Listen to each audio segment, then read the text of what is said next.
Continuamos con las enterobacterias y no es que necesariamente van a nuestro intestino, porque algunas que van a llegar a este lugar definitivamente son contaminaciones externas que llegan a desarrollar infecciones en nosotros. Y reconocemos que en realidad son tres, como creo que les dije ya la clase pasada: Yersinia enterocolitica, Yersinia pseudotuberculosa y Yersinia pestis. La pestis vamos a estudiar conjuntamente con las zoonóticas, pero ahora vamos a estudiar estas que tienen un compromiso específicamente a nivel digestivo. Yersinia enterocolitica y pseudotuberculosa. La característica importante de esta bacteria es que invade la mucosa intestinal, es decir, infecta las células de los enterocitos, los daña y se mete más profundamente aún, ocasionando infecciones que se traducen en diarreas con abundante sangre. Son de las bacterias que nos pueden presentar un síndrome disentérico. Pero no solamente queda allí, sino que la bacteria tiene la característica de invadir más profundamente, comprometiendo los ganglios mesentéricos. Primero, los ganglios, los nódulos linfáticos que se encuentran en la placa Peyer, y luego se extienden más profundamente, comprometiendo los ganglios mesentéricos. Recuerden que en esta red de circulación linfática que existe en todo lugar, también existen ganglios que se localizan a nivel de la cavidad abdominal, que están recogiendo la mínima de todo lo que está quedando fuera de la circulación sanguínea luego que se ha producido la absorción de los nutrientes. Entonces, estos ganglios se infartan, crecen y se inflaman y pueden supurar. Y esta es la causa que podrían estar confundiéndose muchas veces por la localización, que usualmente es a nivel del linio, y sabemos que el linio se localiza en la fosilía derecha. Hay una confusión de diagnóstico que es la apendicitis. Entonces, este es un cuadro que antes de que hubiese diversos mecanismos de diagnóstico, de imágenes, muchas veces esta patología era confundida con una apendicitis. Se llegaba a sala de operaciones, se hacía la cirugía y la apéndice estaba totalmente buena, lo que se encontraba justamente en la infección abdominal por la supuración, por la infección y la supuración por esta bacteria. Además, se produce el síndrome de Reuter. ¿Qué es el síndrome de Reuter? No sé qué más no hacer. Vamos a pasar esta pregunta. Debo ver quién levantó primerito la mano, pero ahora creo que han levantado simultáneamente que me podía observar. Sin punto le vamos a decir que habla esta niña. Está aquí de lado. La artritis, la colitis y muy bien. Recuerden que yo les había mencionado que muchas bacterias, y no solo bacterias, incluso virus, pueden desarrollar este síndrome de Reuter. Y hemos estudiado a uno, y ahora estamos viendo que en otro tipo de bacteria también podemos encontrar este síndrome de Reuter. En realidad no nos ayudaría mucho a hacer un diagnóstico en este caso, ¿verdad? Ya estamos sumando a alguien más con esta misma característica y que estaría desarrollándose esto. Esta es la bacteria, y en la clínica puede producir esta enteritis. Cuando digo enteritis, estamos hablando de infección intestinal, y esta infección intestinal traducida en diarrea. Entonces, las enteritis son producidas por N microorganismos y se refiere específicamente al intestino delgado. Cuando decimos colitis, nos referimos al colon. Pero cuando decimos enteritis, nos referimos a un proceso infeccioso que se está desarrollando a nivel del intestino. Y es inespecífica porque es difícil diferenciarla de otro tipo de microorganismos simplemente por la clínica, porque se traduce igual con diarrea y con sangre y con moco. Y lo que he dicho en esta patogenia que la bacteria tiene puede comprometer en su extensión a los ganglios mesentéricos y provocar una adenitis mesentérica, un crecimiento y una inflamación de ese ganglio, y no solamente a veces solo inflamación, sino supuración. Es decir, que se produce pus dentro de ese ganglio linfático que se encuentra en la cavidad abdominal. El reservorio de esta bacteria, que también se le considera como una zoonosis, es la Yersinia enterocolítica y la pseudotuberculosa. Estas bacterias pueden encontrarse en el intestino de estos animales y el cerdo es el reservorio de la Yersinia enterocolítica y la rata, el roedor, es el reservorio de la Yersinia pseudotuberculosa. ¿Y cómo uno se contamina? Justamente cuando consume carne que esté contaminada con las heces de estos animales. En el caso del roedor, usualmente nos referimos a la rata o ratón que está caminando por las casas, se mete ahí en la alacena y puede estar depositando sus secretas y las personas infectarse con estas heces contaminadas con esta bacteria. El diagnóstico se hace a partir de esa diarrea, es que estamos hablando de la enteritis, pero cuando tenemos aquella confusión del cuadro clínico, estamos equivocándonos en que es una apendicitis. Entonces, en el proceso de la cirugía errónea que se realiza, ya se apertura y el apéndice está bien, pero se observan estos cambios que se pueden extirpar algunos de ellos que estén supurando, porque muchas veces incluso ha drenado la supuración hacia la cavidad abdominal, creando ya no solo un problema circunscrito al ganglio, sino podría haber también peritonitis. Entonces se extrae este contenido, se hace el cultivo para poder identificarse a la bacteria. Y a nivel del intestino, en el cuadro, lo que se observa es estas pequeñas ulceraciones con la colonoscopía, se puede visualizar el daño que la bacteria está desarrollando en esa mucosa. El tratamiento, y hemos dicho que en aquella meseta del sistema inmunológico, la meseta está se autolimita sola, ¿no? Se autolimita sola, pero en los extremos de su vida y del descenso, definitivamente tenemos que hacer un tratamiento con terapia antimicrobiana para poder eliminar la enfermedad.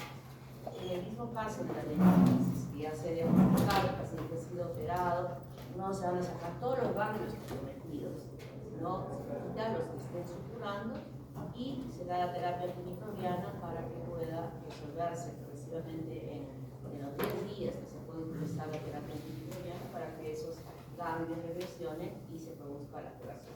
Si no hay peritonitis y solamente están ovarios, siempre se va a quitar uno para hacer ese cultivo e identificar la bacteria, pero hacemos un tratamiento para que los demás que están también crecidos involucionen y quede el paciente curado.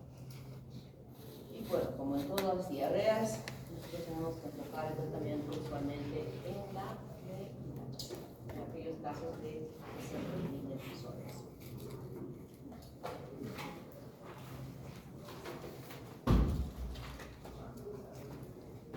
¿Alguna pregunta hasta aquí? Vamos a volar, tenemos que volar.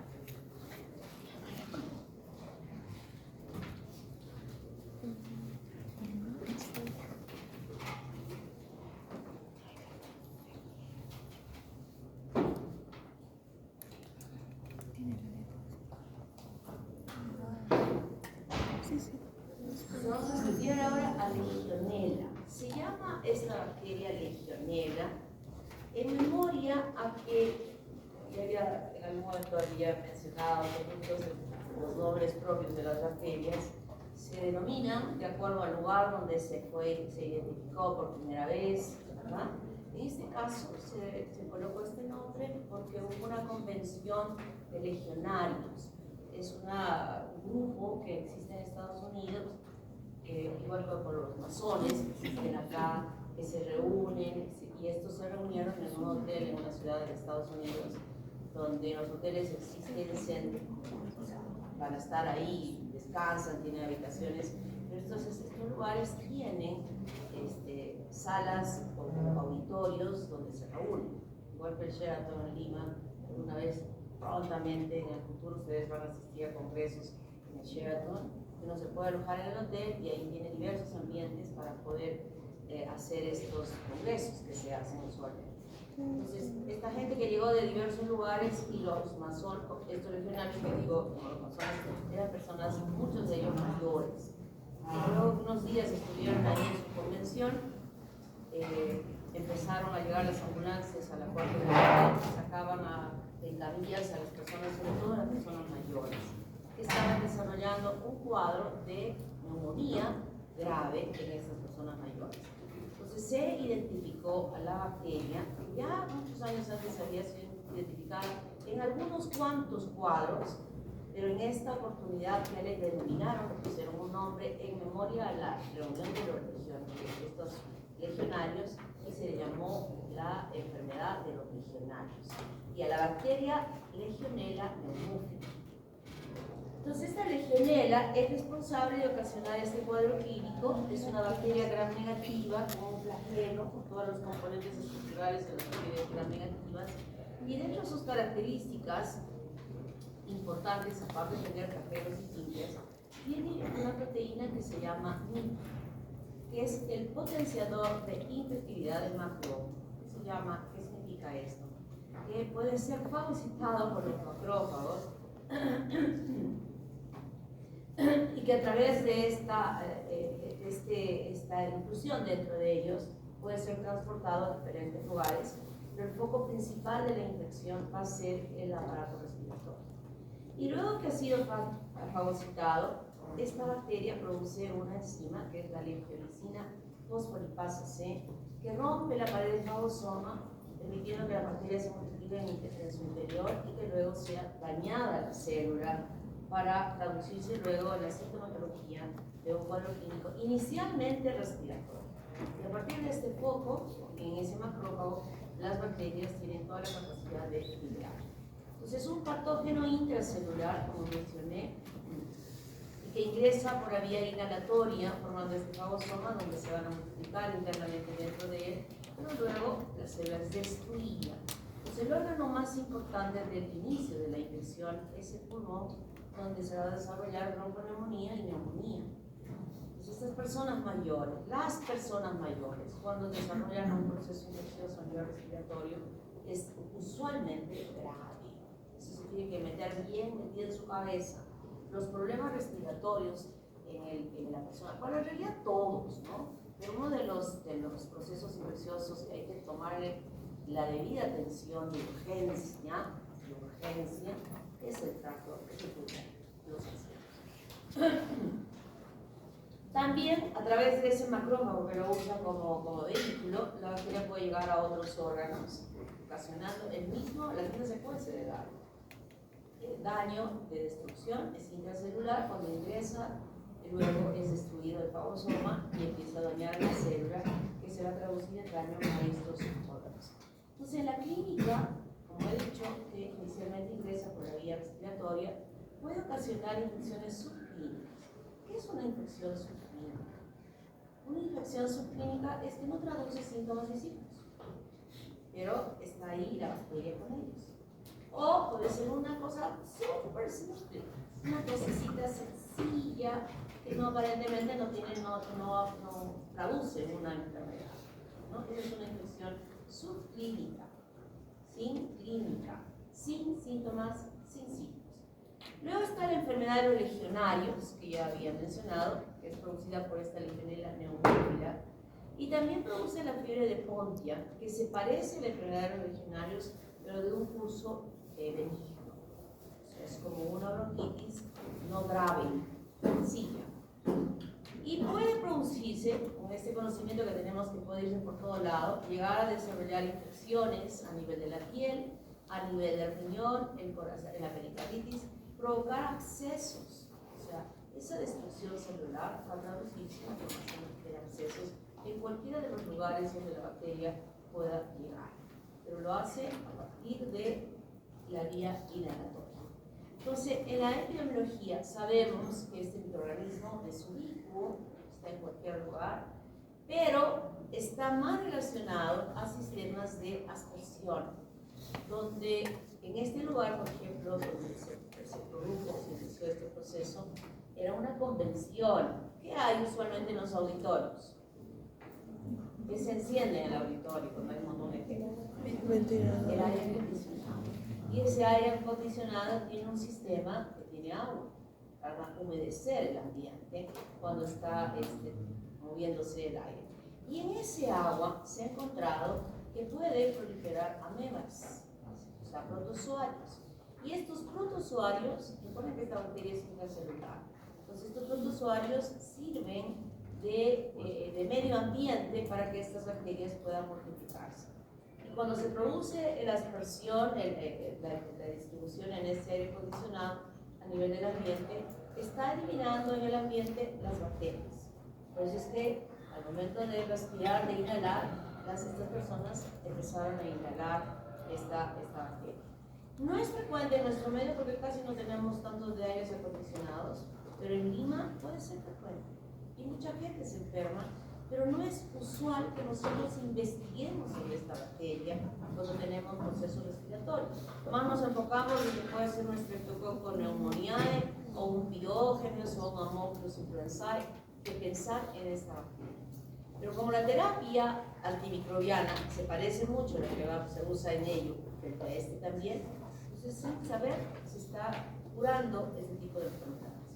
Otra forma de adquirir esta infección es en estos sistemas de aspersión también que existen en los grandes supermercados, en el área de las verduras, donde están todas las verduritas y hay un sistema para mantener las manzanitas, como las solemos ver, cae con un rocío de agua. Entonces, en ese rocío también están presentes en este líquido que hace esta aspersión, pueden estar presentes estas amebas. Y ese es otro mecanismo que cuando uno se acerca a escoger la verdura, inhale igualmente a estas bacterias y se produzca la infección. Hemos visto ese mecanismo de diseminación que se mete dentro de los macrófagos para poder viajar, y como factor de vigilancia muy importante es que es intracelular y tiene esta fosfolipina C que va a degradar la pared de fagosoma. Y la susceptibilidad del huésped es muy importante. ¿A quiénes salían en las camillas para ir al hospital? Las personas mayores. Probablemente nosotros se formó la enfermedad de Pontiac, los más jóvenes, que era un cuadro más ligero, pero las personas adultas donde su sistema inmune no es bueno ya fueron afectadas. El diagnóstico se puede hacer directamente por diferentes técnicas, pero lo más usado es el método indirecto serológico, es decir, buscar los anticuerpos que están presentes en el suelo del paciente frente a esta bacteria. Y la radiografía tiene una característica especial. Esto es lo normal. Esta es una radiografía normal, así se debe ver una radiografía normal. Y en el caso que habíamos visto nosotros de las neumonías por Streptococcus pneumoniae y las otras, siempre habíamos visto un compromiso de lóbulo inferior o medio. En este caso, no. Quienes se afectan son los lóbulos superiores. Entonces, para la experiencia y la frecuencia de la identificación de esta bacteria en algunas áreas, esta radiografía puede ayudar a poder confirmar el diagnóstico que se pueda tener. El tratamiento eritromicina, rifampicina, citromicina, claritromicina. Ya hemos estudiado mucho estas eritromicina, citromicina, claritromicina, estos macrólidos los hemos usado, se los he dicho, para muchos procesos respiratorios. Por eso les decía, es probable que muchos de esos procesos respiratorios no estemos teniendo un diagnóstico, sobre todo los empíricos, obviamente, ¿no? Cuando no hemos hecho un estudio, estemos tratando como para los otros, sin embargo esté presente y el tratamiento va a ser efectivo también para ellos. Por eso es que no se conoce mucho sobre esta bacteria. Pseudomonas aeruginosa. Dejen la sal. Respira un poquito. Haga una respiración. Bueno, yo les quiero decir que no hay fin de semana libre. O sea, la primera fase dijimos primera y segunda semana, y no les voy a tomar examen la primera y segunda el segundo. Pero es mucho, es demasiado. Esta fase es muy amplia. Incluso vamos a estudiar en la quinta semana virus. Ya empezamos con los virus. y vamos a ir hablando de los virus que el genoma son DNA. Entonces hoy tenemos 4 semanas para terminar con todo su libro. Bueno, 2/3 partes de su libro. ¿Se dan cuenta? Entonces, que yo les diga, no les tomo esta semana porque van a ir a la católica y se van a divertir y no van a poder estudiar, y les tomo la siguiente, ya no van a ser 8, creo que son las materias que vamos a estudiar ahora, sino van a ser 16. Y va a ser demasiado. Entonces, prefiero, ¿quieren ir a la católica? Claro que tienen que ir, es por ustedes que se hace eso. Pero yo también quiero invitarlos a que vayan al club médico a acompañar a su compañera que va a jugar vóley como representante de la promoción. Quienes puedan, lamentablemente quienes puedan ir allí al colegio médico, va a ser un poco difícil que puedan llegar a Festi Católica, porque solamente van a poder ingresar hasta las 12 del día. Y como son en 2 polos opuestos, va a ser difícil. Entonces tienen que decidir, ¿voy a aplaudirle a mi compañera o me voy a escuchar a Mesones? A Mesones lo puedo escuchar en la radio, en el disco, en el YouTube. A mi amiga no la voy a volver a ver jugar en otro momento. ¿No? Bueno, es decisión que tienes, pero necesitamos barra, porque estoy seguro que todas las otras facultades de medicina van a ir con todos. La San Pablo, que tiene todos los del primer año, van a estar ahí seguramente, igual que la San Martín, igual. San Martín ya tiene 2 años, ¿no? 3. 2 años. No, tiene más, ya, de 2. 2 años. Sí, 2. Ya tiene un volumen un poco mayor, ya continental, viene con igual que van a tratar de ir todos y nuestro equipo no va a tener barra. Yo creo que mi voz no va a alcanzar para poder hacer la barra solita ahí por el equipo. Yo sí voy a ir a ver a los chicos, los voy a acompañar, no los voy a abandonar. Y invitando a los doctores también para que vayan, amigos, ver los colores. Y me van a decir al profesor que me conoce de la USA, ¿qué hace aquí, doctora? ¿Por qué está de este lado? Voy a decir, sí, 13 años en la Católica con la residencia y todas las cosas en la USA y 32 años acá. ¿Qué pesa más? Esto, ¿no? Tengo que defender los colores de la Bueno, Pseudomonas aeruginosa. Yo en algún momento de las primeras clases había hablado sobre esta bacteria. Les había dicho en algún momento, hay una bacteria que todos le tememos. Tenemos pánico en el sistema de salud. Le tenemos pánico porque cuando se produce una infección por esta bacteria es grave y mortal. La posibilidad de supervivencia, niña Vilca, es muy baja. Cuando uno se infecta con esta bacteria, hay tremendas posibilidades de que una persona pueda morir. Es ubicua, está en cualquier lugar. Se encuentra en el intestino de animales y de personas. Si ya con eso podemos decir que es un recontra ubicua, ¿verdad? Lo encontrar por cualquier lugar. Es oportunista. Nosotros que supuestamente, ustedes más que yo, tienen un sistema buenísimo, es muy difícil que puedan tener una infección por esta bacteria. Pero aquella persona que tiene su sistema inmune bajo, que está hospitalizado, que se ha quemado enormemente, todas estas personas son proclives a poder adquirir una infección por esta bacteria. Y lo más frecuente que se llegan a presentar es en las áreas hospitalarias. Entonces, ¿qué características le sumaríamos a esta bacteria si está en las áreas hospitalarias? Resistencia antimicrobiana, ¿verdad? Y todavía algo más sobre esta bacteria. Tiene una cantidad enorme de componentes estructurales y de componentes extracelulares que utiliza para hacer daño.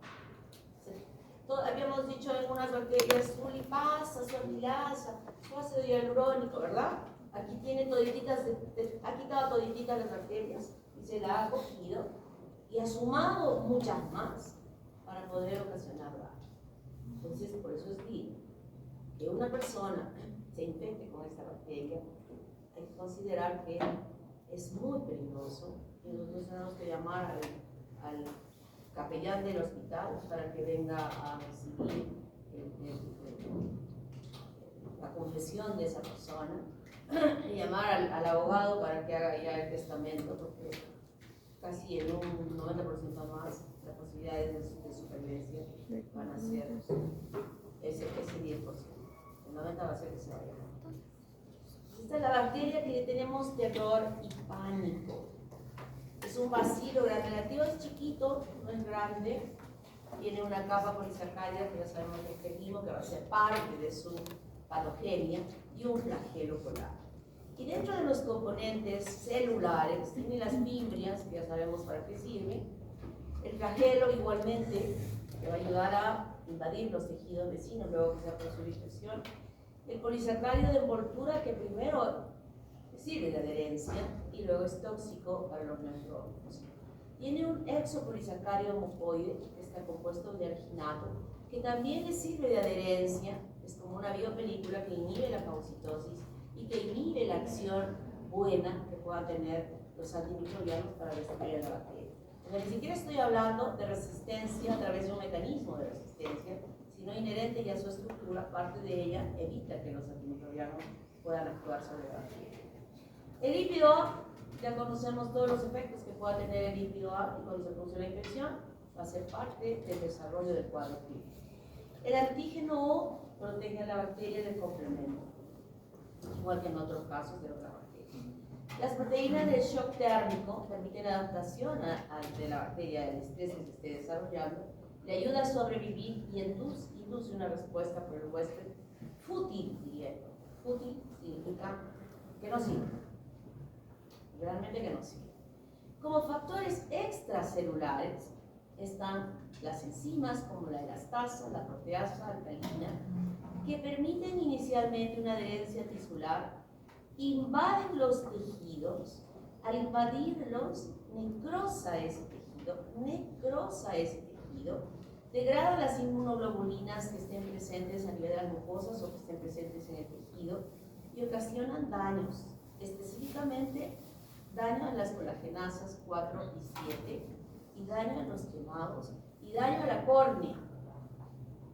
Y esto es grave porque este daño a la córnea se va a dar, yo creo que en algún momento ya habíamos conversado un poco sobre esto del uso de los lentes de contacto, que hay que saber usarlos. Sí, es bonito que cambiemos el color de los ojos, se vean muy bonitos, pero también, o que las lunas que tienen son muy gruesas, ¿no? Y se ve no bonito que tengan las lunas de sus lentes muy gruesas. Les comento que hoy hay una sustitución para ello, que se colocan lentes intraoculares para estas personas que tienen. No estoy hablando de que le estemos cambiando el cristalino, no. Estoy hablando de que esas personas que tienen lentes gordos, gruesos, pueden usar lentes intraoculares para que ya no tengan que usar tremendos lentes y quedan perfectos. Muchos sin necesidad ya de usar ningún lente externo y otros que usen pues, lentes más finitos, más delgaditos. Entonces, cuando no se utiliza, quien vende estos lentes, el oftalmólogo que recomienda los lentes, dice, primera acción, lavado de las manos. Antes de tocar ese lente, para colocar o para quitar, lavado prolijo de las manos. El lente debe estar sumergido en el líquido especial que tiene y ese lente debe ser colocado con todo cuidado en ese ojo para que no haya ninguna acción de infección. Cuando no se sigue estos mecanismos, fácilmente puede contaminarse aún con esta bacteria. Y no, en este caso, lo que va a perder, y hay una atención rápida, de hecho que va a perder la visión. O sea, es muy difícil que recupere la visión, se va a tener que enuclear ese ojo, sacar el ojo para proteger la vida de ese paciente. Entonces, y en los quemados, terrible. Esta exposición, ya sabemos que la piel es un mecanismo o es una estructura de protección, ¿verdad? Nos está protegiendo completamente de que algo externo nos provoque daño. Pero cuando se quema, se retira completamente esta epidermis y de acuerdo al tipo de quemadura irán a planos más profundos que se expone todo esto con un medio de cultivo ideal y puede ocasionar infección a ese nivel. La exotoxina, lo que es la síntesis proteica, esto es muy importante porque igual va a producir necrosis tisular.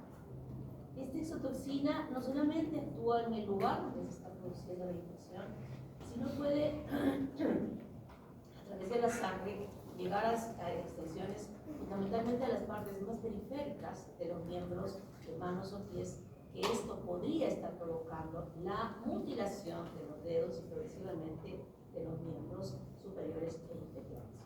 Es citotóxica, ayuda a invadir el tejido, provoca una leucocitosis e incluso una formación de anticuerpos contra esta toxina, pero fútil.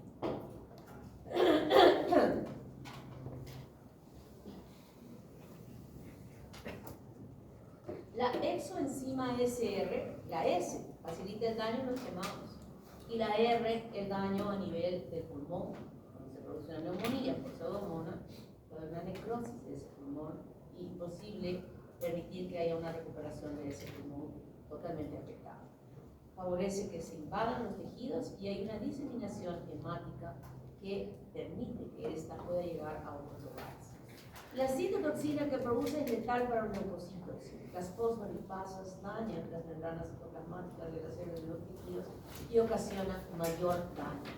La ferritiopelina facilita la captación de hierro, igual que la pioverdina, hierro del ambiente, hierro del huésped. Y la piocianina lesiona el epitelio, dificulta la función celular y está asociada también a la ferropiolina y libera radicales de oxígeno. Esta pioverdina y piocianina y piorubina, dependiendo de otro tipo de pseudomonas, son sustancias que emiten color. Y uno de los de la pioverdina, por ejemplo, en el caso de la pseudomona aeruginosa, esta pigmentación, este color que se produce, va a permitir observar en la secreción purulenta que va a acompañar a esta infección un color verde limón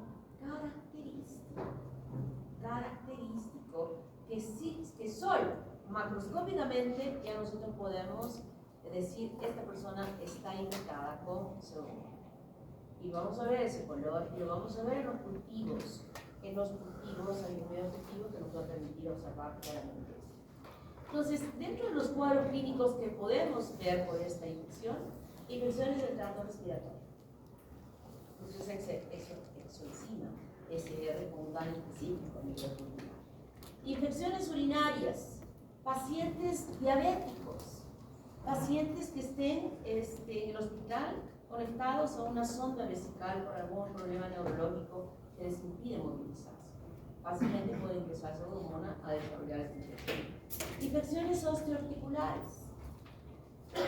Puede ser que hay mucha gente que tiene problemas de articulaciones en las rodillas, los futbolistas, por ejemplo, se les hincha la rodilla y ellos, como buenos traumatólogos, yo he visto, estoy hablando, que solitos se pinchan con una uva para sacarse el líquido de la rodilla. Pueden infectarse con pseudomonas. Infecciones oculares, ya hemos conversado sobre estos que usan los lentes de contacto, que podrían facilitar el desarrollo de la infección. Infecciones ópticas, estos que agarran, que están en el campo, porque es ubicua, ¿no? Es ubicua, y cuando les pica la oreja ahí, han visto los señores del campo que rompen una ramita, la rompen el palito y están haciendo así, rascándose el ojo. ¿Listo? Muchos hacen eso. Porque ustedes vayan de paseo terminando el semestre a algún lugar cercano y está haciendo mucho calor y encuentran una piscina, una poseta que ni siquiera es una piscina, y dicen, vámonos, y se lavan, ¿no? Esa agua que hemos dicho que puede estar contaminada con Escherichia coli, puede estar contaminada con pseudomonas. Y el agua va a caer aquí, ni siquiera llevó ropa de baño, se van a lanzar ahí con la truza y el brasier y a bañarse, ¿no? Entonces, no hay taponcitos en el oído ni nada, el agua puede quedar acá y ese agua está contaminada y desarrollar infecciones en el oído. Infecciones cutáneas, no necesariamente solo los quemados, pueden contaminarse las escaras que habíamos hablado que se contaminaban con Escherichia coli, puede contaminarse las úlceras varicosas, que son lesiones que aparecen en los tobillos cuando hay varices, puede contaminarse con Pseudomonas, es decir, cualquier tipo de lesión de la piel puede contaminarse con esta bacteria.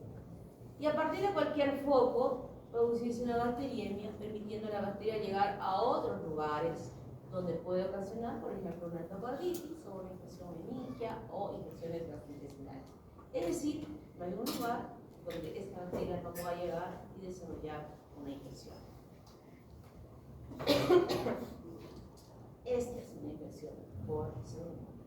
Esta persona se quemó, probablemente, y sobre esa quemadura ya se contaminó con esa Pseudomonas que estamos viendo aquí de este color blanco.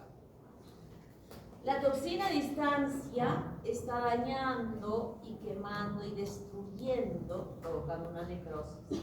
Y así como este dedo se ha necrosado y lo único que podemos hacer es amputar estos dedos, esto puede extenderse más a las manos, a los brazos, a los pies, a las piernas y tener que amputar porque no hay otra forma de salvar la vida o que este se pueda recuperar.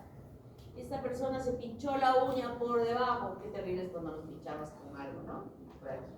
Pudo haber estado contaminada. Secreción verdosa. Pseudomonas. Otitis. Un problema infeccioso ótico por Pseudomonas. Miren lo verde de este ojo. Mucho más grave aquí, que ya hay un daño a nivel de la córnea. Y miren este color verdoso en la cámara anterior del ojo. Esto no se va a curar. No, esto hay que sacar, hay que nuclear el ojo para que haya recuperación.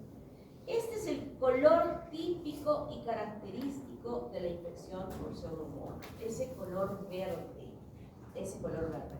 Cuando nosotros tenemos a los pacientes quemados en el hospital, no conozco el del Seguro Social, sí conozco el del general, cuando se hace el internado allí, se rota a esta área.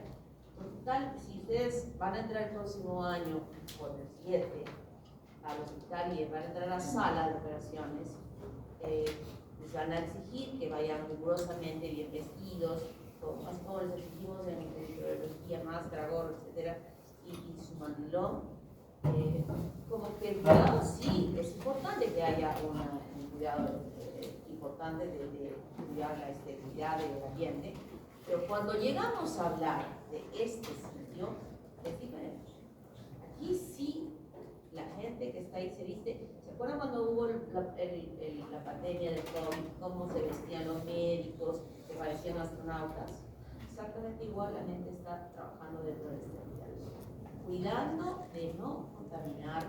Quien ingresa, las enfermeras, los médicos pasan por ambientes especiales donde van quitándose la ropa y van cambiándose la ropa para poder tener contacto con el paciente. La comida sigue ese curso.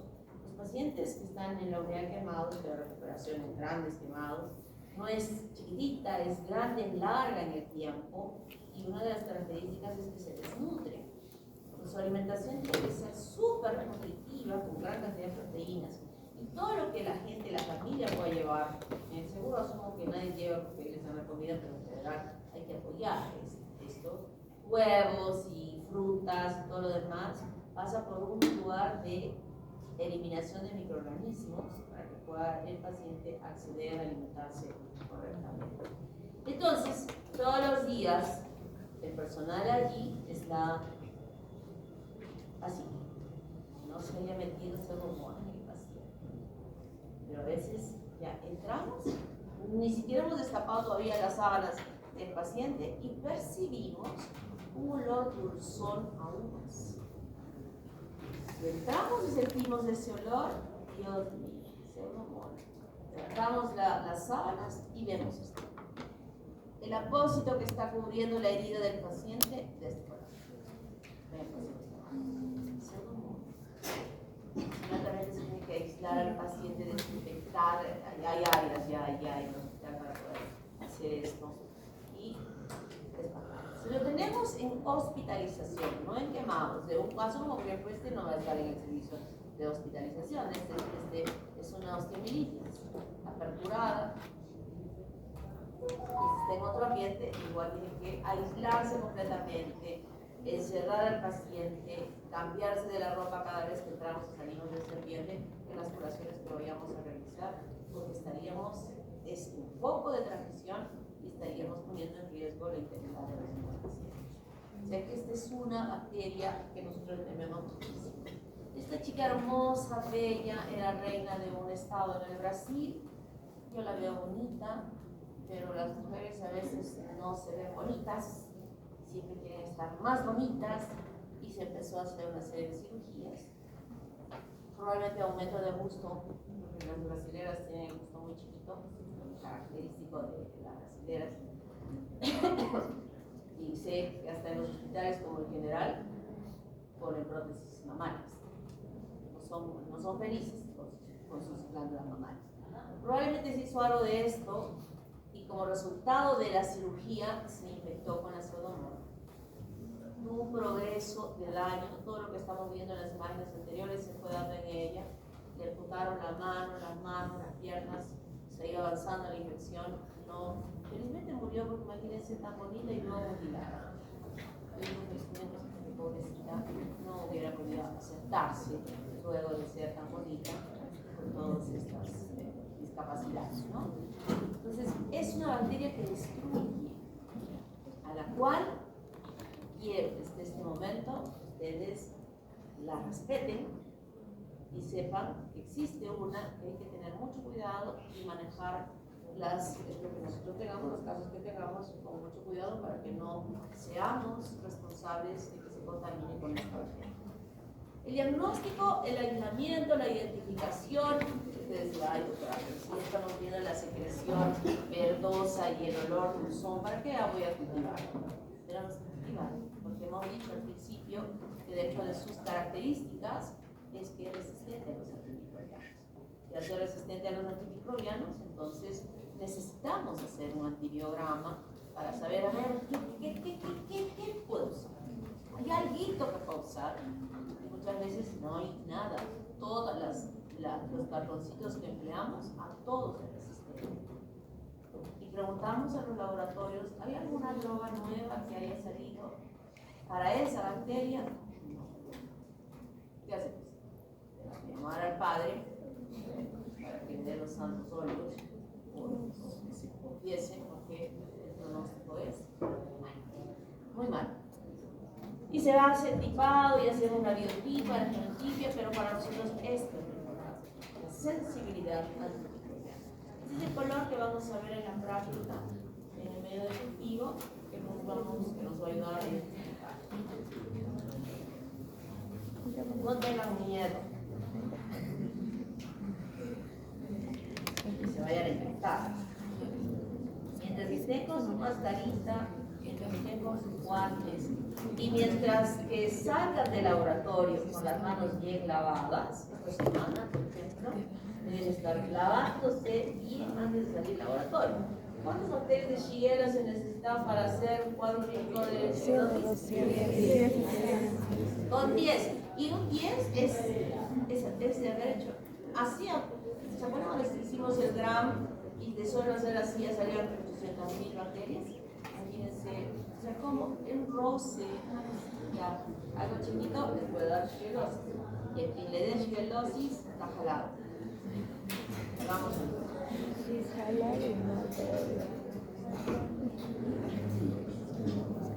El tratamiento, hasta que nos salga el antibiograma, ya tenemos también un conocimiento de cuál es sencillo, entre comillas.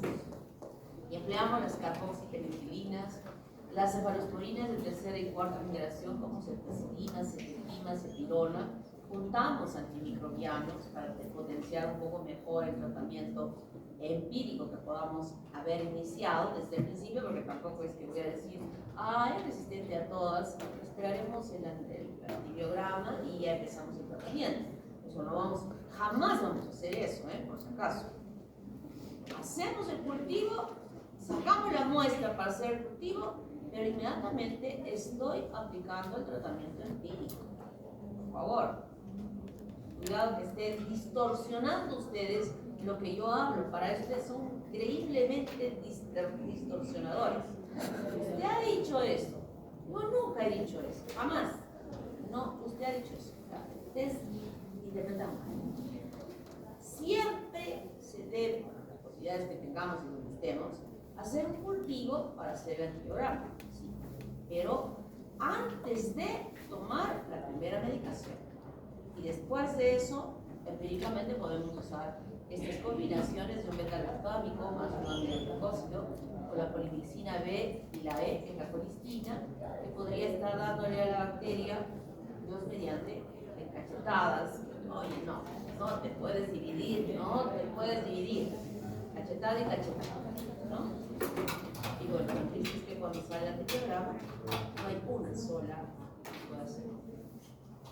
Creo que la idea, el concepto, el mensaje está muy claro, ¿verdad?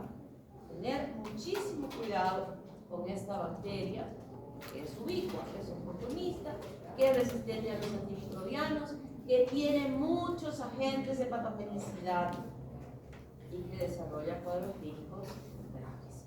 Lo bueno y lo importante tiene que muchas veces que ser identificar, diagnosticar lo más tempranamente posible, lo más rápidamente posible. De esa manera podemos cuidar de la persona. En el hospital, aislamiento. Había dicho que si encontramos un paciente infectado, lo aislamos completamente. Debe hacerse permanentemente una higiene individual a los pacientes que están hospitalizados. Las infecciones son endógenas, porque he dicho que está en el tubo digestivo. Cuando hablo de la infección urinaria en pacientes diabéticos por pseudomonas, es endógena. Es su propia bacteria la que está en su tubo digestivo, controladita, pero en un ambiente que puede estar cuando sale a un ambiente que es totalmente estéril. Vigilancia y control de los fomites o fomites. ¿Qué son los fomites? Son objetos inanimados. Son objetos inanimados donde puede estar. ¿Se puede? Donde puede estar contaminada, o sea, puede estar presente la bacteria. Objetos inanimados. Por ejemplo,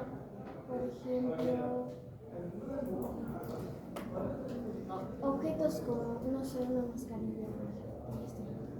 Objetos que están en el hospital, ¿no? O sea, el bebedero, la botellita, el escupidero, o sea, las cosas que están ahí en el ambiente. En todos los hospitales existe un comité de infecciones. Este comité de infecciones está supervisando permanentemente todas las áreas hospitalarias para ver si es que hay contaminación o no hay contaminación. Este comité saca muestras de positivos y así. Esta área está muy contaminada, tiene que hacer una limpieza prolija del ambiente porque las personas están llegando y se están infectando. Entonces este comité está supervisando permanentemente en los hospitales. Y para los pacientes quemados, sobre todo los gran quemados que vamos a hacer en la práctica este caso, y que cuando le llamamos gran quemados, ¿por qué le llamamos gran quemados? ¿Cuáles son los tipos de quemadura? ¿Cuáles son los grados de quemadura? ¿Cuál es el tratamiento que se debe emplear en el grado 1, en el grado 2, en el grado 3? Y de acuerdo a la magnitud de la extensión de la quemadura. Eso vamos a explicar en el caso clínico para que tengan ya un manejo de cómo hacer en estos casos de quemados.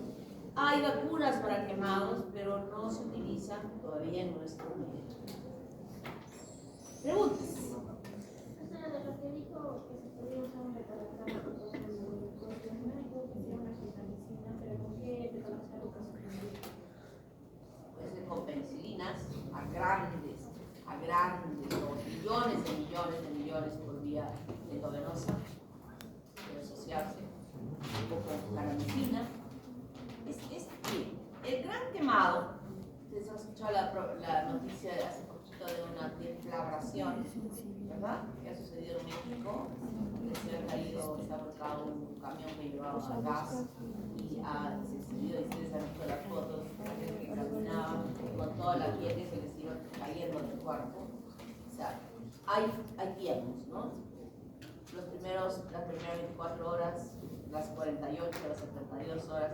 Quien pasa las 72 horas ya ha superado las complicaciones respiratorias, las complicaciones de hidratación, que esa piel expuesta. Imagínense cuánto de líquido está perdiendo, cómo se maneja esa rehabilitación.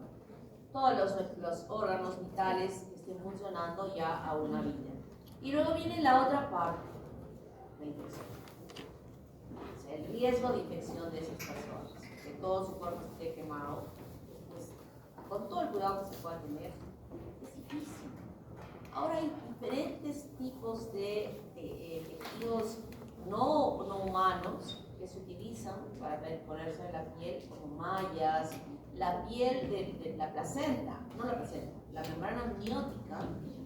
En el Hospital General, todas las membranas amnióticas de los partos por cesárea, no voy a opinar porque imagínense que cuán contaminada estarían las membranas corioamnióticas, se trasladan a estos lugares. No es que estén reemplazando a la piel, es para proteger la salida de líquidos, para proteger que no se infecte y ayuda a que se recupere más rápidamente ese tejido afectado.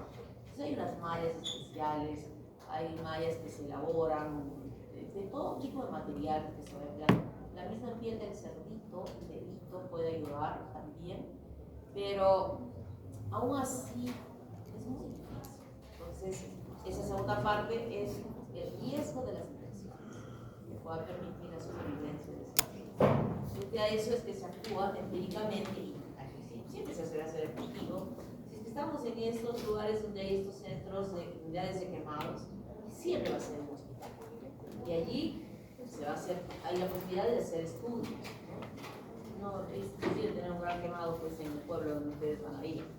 Si van a tener una situación de esa naturaleza, de alguien que se ha quemado en extensión muy grande en el cuerpo, lo único que tienen que hacer ustedes es canalizar una vía, cubrir su cuerpo con apósitos estériles lo más que se pueda y luego con una sábana limpia, canalizar la vía, ponerle de repente una máscara con oxígeno si es que es una quemadura respiratoria además, y trasladar inmediatamente al hospital, o sea, en el carro, lo que sea, de trasladar a ese paciente, acompañando al paciente e ir cuidándolo en el camino. Es imposible que eso no la poder ustedes tratar.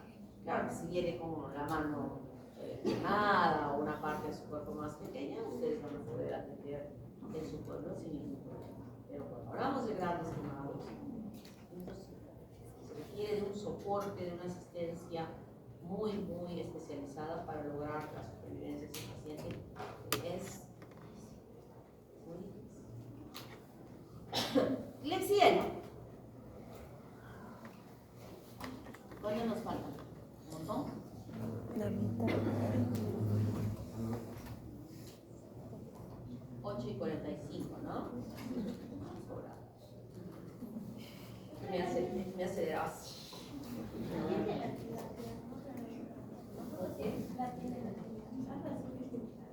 Mira, se están haciendo muchos estudios. Por ejemplo, hay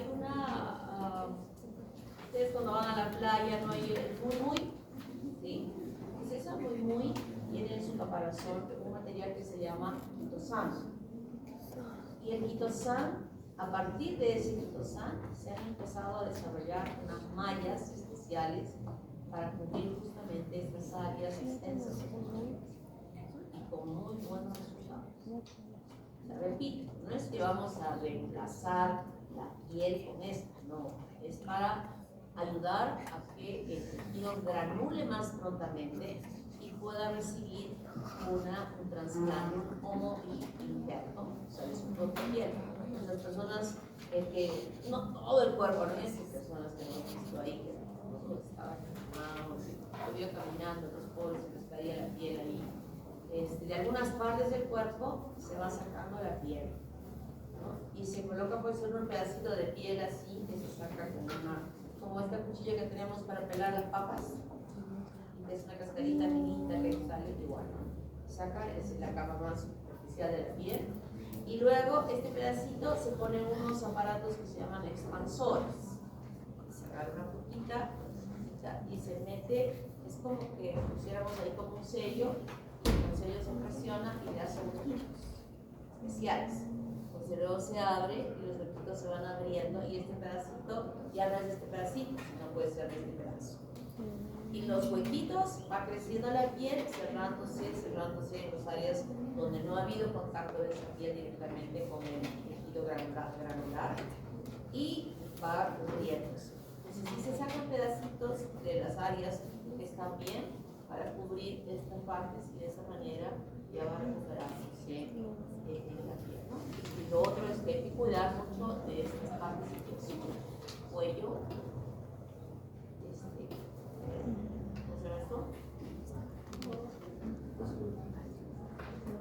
¿Cómo se llama esta parte? Antebras. ¿Qué? ¿Qué ha dicho Chise?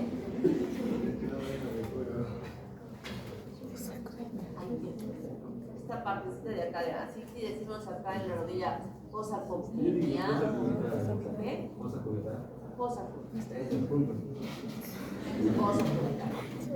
Sí, es posible que toma un punto. Le estaba contando ayer a los alumnos un profesor de cirugía 2. Sí, pero ¿por qué es granuloma? ¿Qué es un granuloma? Los macrófagos se forman células gigantes. Exactamente. O sea, una reacción granulomatosa es que los macrófagos se unen y van formando células gigantes. Y es una estructura circunscrita por linfocitos que van alojando internamente a los microorganismos en la parte central. Y esta es una forma, por ejemplo, que se desarrolla en las infecciones por tuberculosis, el granuloma tuberculoso. Pero en este caso estamos hablando de una inflamación granulomatosa que se desarrolla en las vías nasales por la presencia de esta bacteria, formando masas tumorales. El estudio de la biopsia de este tejido que ha podido ser eliminado muestra macrófagos espumosos, células gigantes y bacilos encapsulados. Y estas masas tumorales van obstruyendo la luz de la nariz y es más, pueden salir externamente. Miren, aquí hay una infección, incluso en la piel en este niño.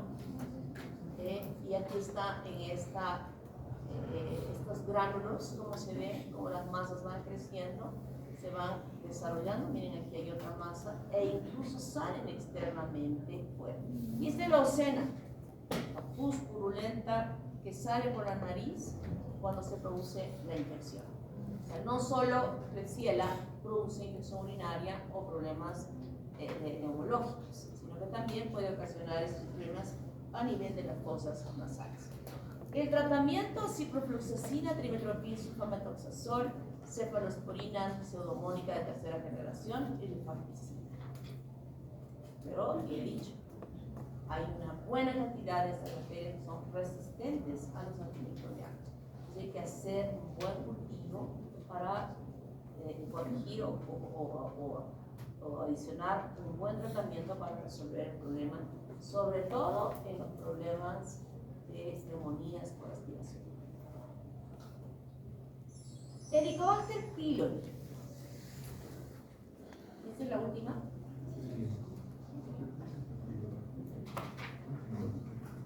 Nos hemos dado un buen tiempo para el Helicobacter, que es muy importante. Las gastritis se dividen en gastritis agudas y crónicas. Las gastritis agudas son aquellas que se caracterizan por un cuadro clínico exactamente igual al que ustedes tuvieron luego de su fiesta de promoción. Mira, Pinto se ha sonreído. A ver, Pinto, nárranos, ¿qué pasó después de esta promoción? Así es, vómitos. A ver, otra vez, fuerte. Vómitos. Acidez en el estómago. Acidez en el estómago. ¿No? Todo el día siguiente con resaca. Ustedes sus fiestas de promoción son increíbles, ¿no? La fiesta, luego el adobo y van hasta el ceviche en mediodía. Un poco más ya no sé qué va a pasar la pizza de la noche del día siguiente. ¿Es así? ¿Fue así con ustedes? Claro que fue así. Bueno, yo con mis hijos solo he llegado hasta el adobo en su fiesta de promoción. Pero después ya supe que incluso se van hasta el ceviche, que es más tarde, como a las 11 de la mañana. Bravos. Pero ese que nos ha dicho Pinto, esa es una gastritis aguda por la irritación que ha tenido Pinto por el alcohol que ha ingerido. O cuando comemos algo que nos ha caído mal también, que nos viene náuseas y vómitos y punto, ¿verdad? Eso se llama gastritis aguda. Y la gastritis crónica es un cuadro clínico que se caracteriza por lo siguiente. Uno ingiere su alimento, como el desayuno, por ejemplo, que ustedes hayan tenido ahora, su desayuno, y como a las 9, 10 de la mañana empiezan a sentir que la panza se les va hinchando. Si usan los pantalones súper ajustados, van a empezar a soltar el botoncito del pantalón, porque se sienten incómodos, porque está la panza que se está inflando, porque hay gases, flatulencia, que no la pueden eliminar, obviamente, y se va acumulando y va inflándose y va inflándose. Y es un malestar que se siente y se percibe durante más o menos este lapso de las 2 horas. Luego, ya como que han podido tener la opción de eliminar esos gases, están un poco más tranquilos, y viene la siguiente comida, el almuerzo, y otra vez viene el proceso. Yo diría, ustedes están pensando en ustedes mismos. Yo tengo, eso tengo yo. Y nos habituamos a esta sintomatología asumiendo que es normal, asumiendo muchas veces que tal vez se intensifica un poco más en cierto tipo de alimentos que consumimos y creemos que ese alimento es el que nos está ocasionando este problema. Pero no es así. Normalmente uno consume su almuerzo, su desayuno y no debe haber este valoramiento abdominal, salvo que hayamos comido frijoles en el almuerzo. Y eso ya es natural que podamos tener flatulencia. Pero en otros casos no es normal. No es normal que uno, después de que haya ingerido sus alimentos, más o menos a las 2 horas, empiece a sentir esta molestia de balonamiento abdominal y flatulencia. Eso se llama gastritis crónica. Las gastritis agudas y aún las crónicas, las crónicas, en la mayoría de los casos, está asociada a esta bacteria, al Helicobacter pylori. Pero también tenemos que pensar que hay otras causas que producen gastritis. Por ejemplo, en aquellos casos que los pacientes sufren de alguna patología que es necesario el uso de AINES, antiinflamatorios no esteroideos, que los tienen que consumir diariamente, por ejemplo, las artritis reumatoideas o por cualquier otra patología, que esa medicación está sostenidamente irritando la mucosa gástrica, ocasionando este mismo cuadro de la gastritis crónica. Pero en la mayoría de los casos que no utilizan ninguna terapia antimicrobiana ni reumatológica ni nada, que se presenta este cuadro, que se han hecho múltiples estudios y que quien está presente en ella es el Helicobacter pylori. Esto sabemos más o menos de este conocimiento que progresivamente se ha ido avanzando. No es más de unos 30, 35 años que recién se ha asumido, pues se le da la importancia y progresivamente ahora sí, en cualquier libro, en cualquier literatura y aún en muchas poblaciones ya se ha aceptado como causante importante la gastritis a Helicobacter pylori. Las escuelas americanas dicen no tanto, las escuelas japonesas dicen sí, definitivamente sí. Y lo malo de esta bacteria no es que solamente produzca gastritis crónica, sino que en la evolución de los años produzca cáncer gástrico. Y los japoneses aseguran esta en su escuela japonesa porque en el 100% de las muestras de los estómagos que han sido operados por cáncer gástrico se han podido identificar a Helicobacter pylori. No es una bacteria cualquiera, es una bacteria que hay que tomarla muy en cuenta y con esta información que les estoy alcanzando, de decirles, miren, esto es así, esta molestia es gastritis crónica y puede ser producida por esta bacteria y que en el tiempo puede producir cáncer gástrico, es para abrir las orejas, ir a su casa, preguntar a sus papás, a sus familias, tal vez un poco mayores, sobre esto y motivarlos a que se hagan estudios correctos. ¿Está claro? Hace 3 días tuve una paciente que viene a Estados Unidos y me contactó y me comentó que iba a venir el esposo después del tiempo porque su papá se había puesto mal. Entonces ya pasó el hecho y le digo, ¿por qué le pasó al papá de tu esposo? Doctora, el papá de mi esposo lo llamaron porque estaba con una hemorragia digestiva y finalmente se murió. ¿Pero cuál fue la causa? Dice que tuvo unas úlceras y cuando le hicieron el diagnóstico estaba con cáncer gástrico.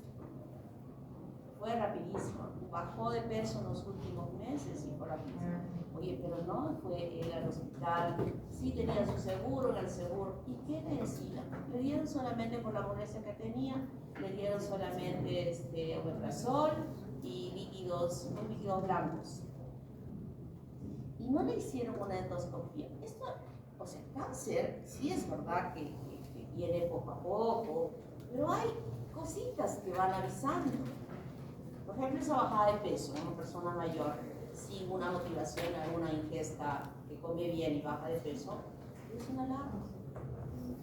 Estoy hablando del seguro social en Lima, que supuestamente de aquí se va mandando a pacientes para que se vean allá y que no tuvieron la precaución de poder hacer una mejor evaluación. Y se les pasa a muchos.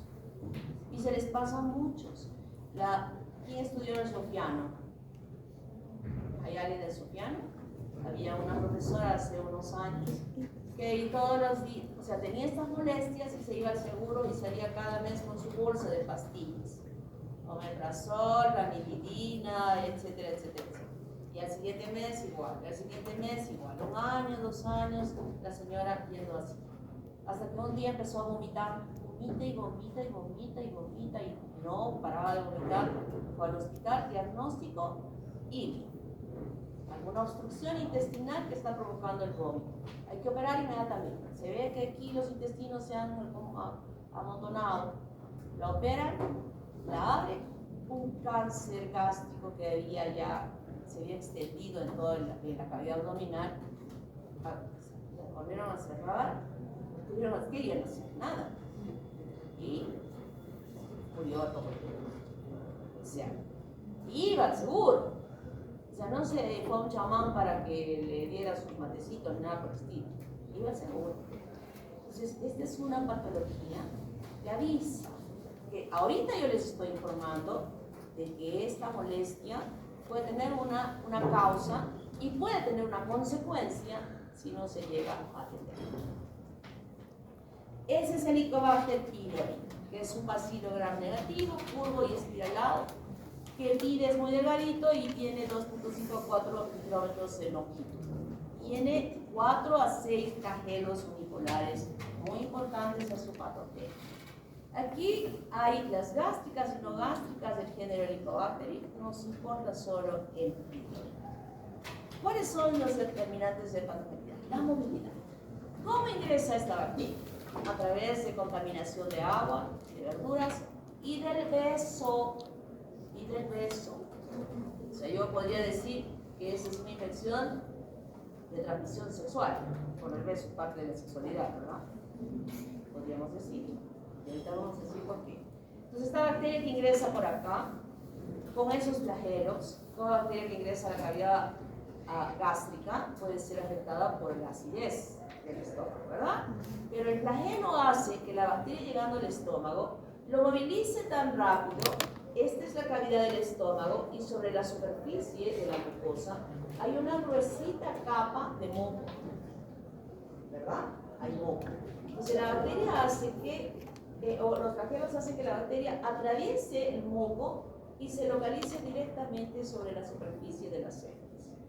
Primer agente patogenicidad importante que hace que escape de esta acidez, localizándose en un área que obviamente ya el ácido no le va a cerrar. Luego se adhiere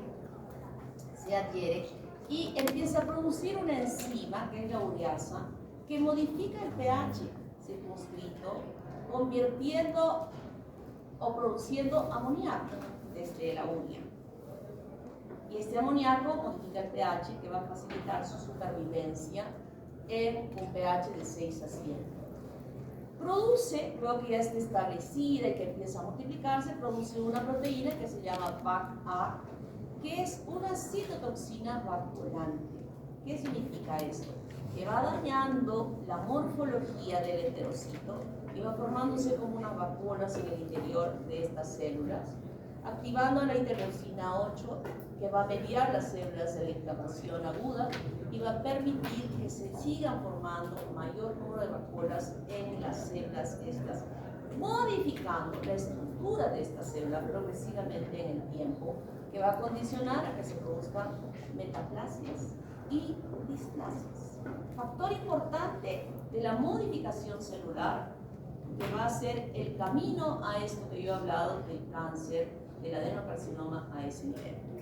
También produce la proteína CAC-A, que va a acentuar aún más la actividad de la citotoxina vaculante y va a atraer a neutrófilos, creando un proceso inflamatorio importante en el lugar, que nos ayuda muchas veces a nosotros cuando hacemos la biopsia gástrica a identificar a la bacteria. También produce una dismutasa de superóxido, catalasa y un lipopolisacárido que permite que la bacteria pueda sobrevivir dentro de los polinomios nucleares que lo conocemos. Produce una fosfolipasa A1, A2, AC, que van a contribuir aún más el daño de esa mucosa celular. Entonces, no estoy hablando de que hoy me infecté y mañana tengo cáncer. No. Esto toma tiempo. Puede durar 5, 6, 7, 8, 9, 10 años. Claro, años, estoy hablando de años. Y todas estas acciones patogénicas que tiene la bacteria a través de estos componentes va a lograr modificar la estructura de la célula, transformándola en células neoplásicas. Y puede producirse inicialmente luego de la colonización y producir en primera instancia una gastritis aguda al principio, que no ni siquiera, ¿cuántas veces nos hemos despertado, hemos visto, ay, tengo náuseas, no sé por qué, voy a tomar un poquito de bicarbonato, algo de que he comido me hizo daño, y nos tomamos y se pasó, gastritis aguda, de pronto fue la primera infección que se tuvo, pero no le dimos importancia. Y luego se permite su establecimiento y colonización, y va a poder, si llega al duodeno, ocasionar una úlcera duodenal o una úlcera gástrica, porque va dañando subyacentemente el tejido y puede la úlcera tener ahora otro tipo de sintomatología. Es aquel paciente que despierta con mucho dolor en el estómago, como que le arde y le quema, y toma desayuno y se le pasó el dolor. Úlcera. Gastritis al revés, ¿cómo? Y tengo el problema de la flatulencia y las molestias físicas. Úlcera, alivio con la comida. Y obviamente, si es que esa úlcera se profundiza, puede perforarse y ocasionar hemorragia digestiva alta, traducida en melena. Ya hemos hablado sobre la melena, ¿verdad? Esas heces negras como la brea de una sangre digerida que ha salido a nivel del estómago. Puede ser que la ulcerita sea chiquitita, pero puede ser que la úlcera sea grande y de pronto estando en el baño, por ejemplo, lo encontramos desmayado. Pánico, desmayado o desmayado. Vamos al hospital, se hace el examen. Es tan duda porque ya se sabe que tiene. Ha tomado algo, se ha envenenado, se ha suicidado, ha intentado suicidarse, todo. Tiene todas las preguntas, ¿qué está pasando? ¿No? Y de pronto ya despierta, dolor en el estómago, y ya empieza a investigarse que ha vomitado algo de sangre, y ya podemos decir que hay una úlcera en el estómago, que se va a confirmar cuando salga la deposición negra más tarde o al día siguiente, ¿no? Y esto puede evolucionar en el tiempo a un adenocarcinoma o un linfoma MALT. El MALT linfoma es un linfoma de los linfocitos que se dan justamente de multiplicación de estos linfocitos que se encuentran en la línea de los nódulos linfáticos, que en respuesta a este proceso infeccioso hay una gran respuesta inflamatoria y toda esta parte debajo de la mucosa se va engrosando de esta tumoración. Ese es el linfoma MALT. Las clínicas, y hemos hablado de la gastritis aguda, que parecería una intoxicación alimentaria, que evoluciona a una gastritis crónica difusa, una gastritis crónica trófica, una úlcera gástrica o duodenal, adenocarcinoma o un linfoma gástrico. Esta es la evolución que puede darse.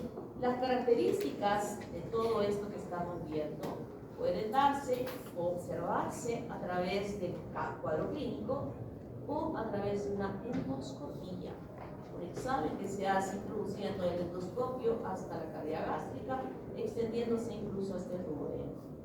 El endoscopista, el gastroenterólogo, tiene la habilidad de poder reconocer las características de esas mucosas si son normales, si está rota, si ya no tiene brillo, es decir, todas esas que luego se tienen que confirmar en el estudio anatomopatológico con las biopsias que vamos a obtener de esta mucosa gástrica. Que obtenemos las biopsias y en ellas ya daremos los diagnósticos anatomopatológicos que estamos frente a esta infección y cuál es el daño que esa bacteria está ocasionando o ya ha ocasionado en este caso. O sea, no es que me infecté y ya es cáncer. A lo largo de estos 10 años van a haber diferentes cambios histopatológicos en esa mucosa, en esas células. Metaplasia, displasia, cáncer a lo largo del tiempo. Y entonces es el estudio que a través de la endoscopía podemos ver de una gastritis crónica. Miren cómo se engruesan, cómo está todo pálido, ya no se ve muy el estómago, cuando normalmente parece una alfombra de terciopelo, que se nota una capita superficial, pero aquí ya no se ve nada de eso, más bien se ve edematoso. Ya no hay ni pliegues, patrón. Entonces, el endoscopista toma las muestras de estas áreas para hacer el estudio anatomopatológico y el endoscopista puede sacar muestras e incluso ya procesarlas en su mismo consultorio con diversas pruebas para identificar la presencia de la bacteria. Ojo, no basta identificar la presencia de la bacteria. Eso me dice una parte. Lo más importante cuando se tiene este cuadro clínico es que tiene que haber un estudio anatomopatológico de la biopsia para saber qué daño hay en esa mucosa. Ya hay metaplasia, displasia, pues de repente ya hay un adenocarcinoma incisivo. Y de acuerdo a ello se realizará el tratamiento correcto para evitar la progresión a algo más grave. Diagnóstico. Puede ser endoscópico directo, diagnóstico endoscópico indirecto y diagnóstico no endoscópico. El directo es que vamos a hacer el estudio de la endoscopía y vamos a hacer una biopsia, vamos a sacar pedacitos de tejido para ir a enviar al anatomopatólogo y estaremos nosotros en el laboratorio. Ahora en la práctica hemos llegado hasta acá. No cultivamos, vamos a ver las láminas de estas biopsias y vamos a identificar la presencia de la bacteria que se ve en ella. No hacemos el cultivo microbiológico que se puede hacer en agar sangre, en agar chocolate o en agar brucela, y este tiene un objetivo importante, el antiviral.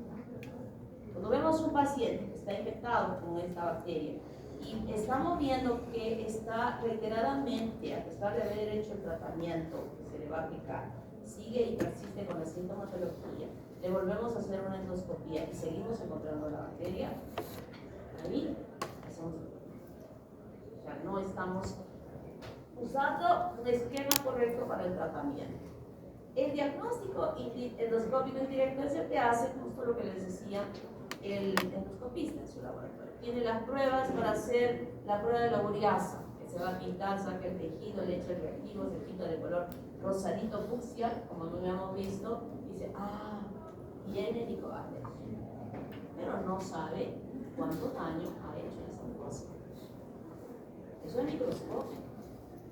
Entonces, para mí esto no vale, porque puede tener el médico la osadía de, con este tratamiento, con este diagnóstico, y a dar un tratamiento que probablemente tal vez no sea el correcto, porque no saben si es que ya hay displasia o metaplasia o de pronto cáncer.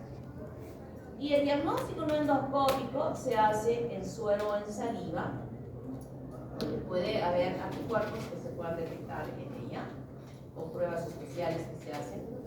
Y el URIA-BIL test es exactamente igual al que alguna vez les han hecho o les van a hacer en un futuro a los chicos que manejan cuando salen de Mollendo o de Camaná, algunas veces que el policía les dice, a ver, sople, ¿no? Un domingo por la tarde cuando están retornando de la playa y soplan, y al soplar se puede detectar la presencia de, con el reactivo, los dispositivos que se tienen, la presencia de la bacteria. ¿Cuándo usaríamos nosotros esto o los anticuerpos?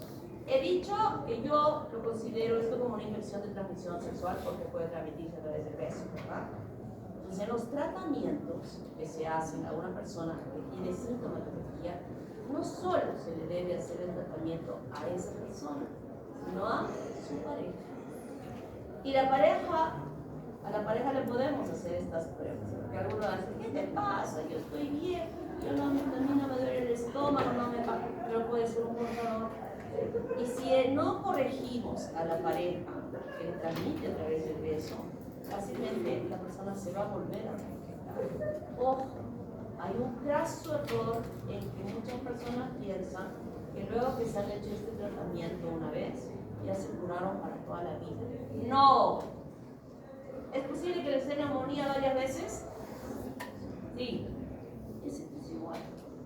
Esto es igual, no significa que uno no pueda infectarse nuevamente. Y es más, todavía es sensible a la acción de la bacteria a desarrollar una gastritis crónica. Porque hay gente que está, este caballerito, el esposo, de repente, que hemos encontrado en el Richter positivo, ni le arde, ni le duele, ni de nada. Así, nada. Le hacen una endoscopía, pues todo está perfecto. Entonces, las personas que sí les va a pasar pueden tener algún problema de fondo en sus genes que hace que pueda ser más light a que la bacteria pueda ser más. Esta es una coloración especial de una biopsia de mucosa gástrica de plata. Y miren cómo vemos aquí al fondo de la glándula como un nido de helicobacterias. Esto es lo que vamos a ver en la práctica nuestra, sino con HIE, pero esto es lo que vamos a buscar en las imágenes de la bacteria que se ven en el tratamiento. Hablar sobre el helicobacter no se agota, no se acaba el día. Es mucho lo que podríamos hablar y ustedes tienen que leer bien en su libro. Antes, esta pobre señora que les contaba la profesora de este colegio de hace años, le daban a la señora esto, bismutol y antiulceroso, pero nunca le dieron esto. Mensualmente le daban esto y la bacteria siguió multiplicándose y ocasionando daño. Entonces, el tratamiento para esta infección tiene que tener estos tres componentes: antibacterianos, bismuto y antiulcerosos. Y hay diferentes esquemas que ustedes nos van a proponer en la práctica, en el caso clínico, y el tiempo que se debe emplear de acuerdo a lo que se encuentre en la biopsia. No es lo mismo que simplemente tenga la presencia de la bacteria como una gastritis crónica superficial o erosiva o atrófica. Es diferente. ¿Cuánto tiempo se tiene que tomar el tratamiento? ¿Y cuáles son los esquemas que se emplean? Cuando uno te trata con esto hace años, era así, un poco de pastillas que iba tomando día a día. Al principio incluso se sienten las molestias de tanta medicación, pero progresivamente va sintiéndose cada vez mejor. Pero son días. Entonces nos van a decir cuánto tiempo dura el esquema, cuáles son las drogas que se emplean actualmente, que se están utilizando para el tratamiento de él. Entonces la epidemiología es una infección que se transmite por vía oral, por vía de alimentos o agua y por saliva a través del beso. Y cuando digo saliva, me estoy refiriendo a esto, no solo eso.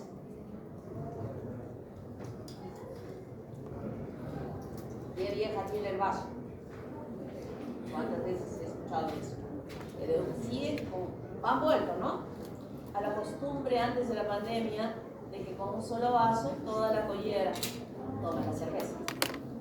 Y en esta salivita que se está dejando puede estar quedando la bacteria, y en la segunda vieja que va a tomar ese vaso de alguien que está infectado se va a infectar. O sea que es un mecanismo de transmisión tema y quiero que recuerden, el tratamiento se hace a los dos. Bueno, aquellos peritos que son promiscuos, yo no sé con cuántos, a quienes más va a tener que tratar, ¿verdad? Pero se hace a los dos. Voy a llamar a asistencia 5 segundos.